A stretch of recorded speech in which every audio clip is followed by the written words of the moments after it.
Thomas Soto. L'édito politique d'Antonin André. Bonjour Antonin. Bonjour Thomas. La politique, c'est évidemment la très large majorité qui semble se dessiner pour l'Alliance En Marche Modem.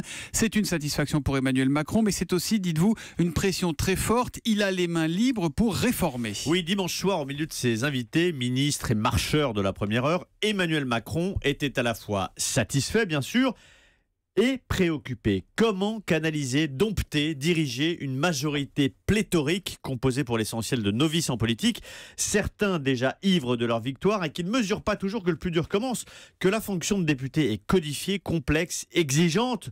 Or, l'obsession d'Emmanuel Macron, c'est l'efficacité. Aller vite et fort sur la première réforme du travail, par exemple, ou sur le budget qui sera voté à l'automne. Il a assisté, lui, aux 100 premiers jours de François Hollande, entre attentisme et impréparation. Ces 100 premiers jours qui impriment leur marque indélébile sur un mandat tout entier. Emmanuel Macron ne veut pas les laisser filer, les perdre dans un procès en amateurisme, d'où sa préoccupation.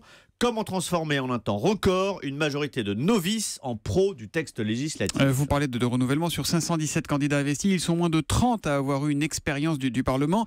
Ce sera un défi, évidemment, de bien organiser le travail à l'Assemblée. C'est ce que vous nous dites. Oui, exactement. D'où cette interpellation du manager Macron. C'était dimanche, à ses proches. Il leur dit: quand est-ce que vous faites le séminaire de formation de nos députés? La semaine prochaine?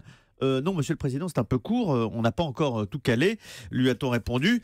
Et ça, c'est ça qui inquiète Emmanuel Macron. Un séminaire de formation pour députés, c'est devenu nécessaire parce qu'il n'y a pas juste le président de l'Assemblée nationale et le président du groupe parlementaire à trouver. Il faut des présidents pour diriger les commissions thématiques, finances, affaires sociales, commission des lois, des vice-présidents de l'Assemblée, des questeurs, le rapporteur général du budget.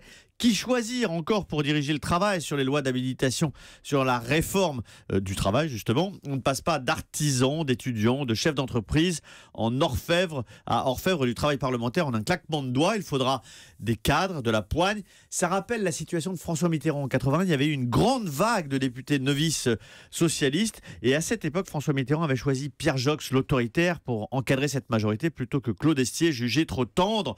Vous l'avez compris, le renouvellement, c'est vertueux. Mais c'est aussi périlleux, question d'efficacité et de crédibilité du projet d'Emmanuel Macron qui se jouera dès les premiers temps de la législature. Merci Antonin André.